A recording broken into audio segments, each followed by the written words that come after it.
अनन्या और पल्लवी को ऑफिस के लिए बस पकड़नी है, पर आज काफी तेज बारिश हो रही है और दोनों के पास छाता नहीं है। दोनों का घर बस स्टैंड से बराबर दूरी पे है, लेकिन अपोजिट डायरेक्शन में। अनन्या ने पल्लवी को फोन लगाया। अरे यार, ये बारिश तो रुक नहीं रही, दौड़ के बस स्टैंड पहुंच जाते हैं। ठीक है। दोनों घर से एक साथ भागे और एक ही टाइम पे बस स्टैंड पहुंचे। लेकिन ये क्या, पल्लवी तो पूरी भीग गई, पर अनन्या ज्यादा नहीं भीगी। ऐसा कैसे हुआ?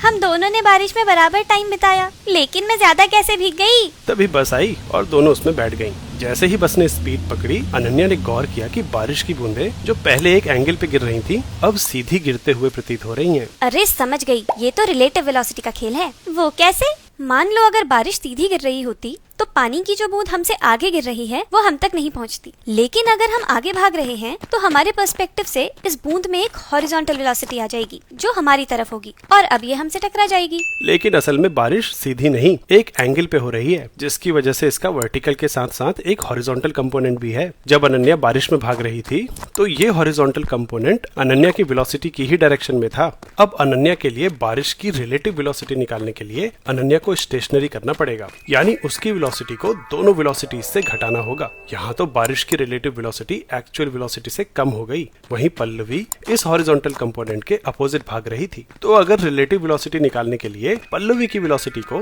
दोनों वेलोसिटी से घटाएं तो इसका मैग्नीट्यूड बारिश के हॉरिजॉन्टल कंपोनेंट में जुड़ जाएगा। बाप रे, यहाँ तो बारिश की रिलेटिव वेलोसिटी एक्चुअल वेलोसिटी से काफी ज्यादा है, क्योंकि दोनों के लिए बूंदों की गति अलग अलग थी, इसलिए एक ही टाइम में दोनों के ऊपर गिरने वाली बूंदों की संख्या भी अलग अलग थी। मतलब मेरे ऊपर कम और तुम्हारे ऊपर ज्यादा बूंदें गिरी हैं, इसीलिए तुम ज्यादा भीग गई हो। ऐसा है क्या? तब तो अगली बार मैं चल के आऊंगी। तुम्हें क्या लगता है, क्या चल के आने से पल्लवी कम भीगेगी? कमेंट्स में बताओ।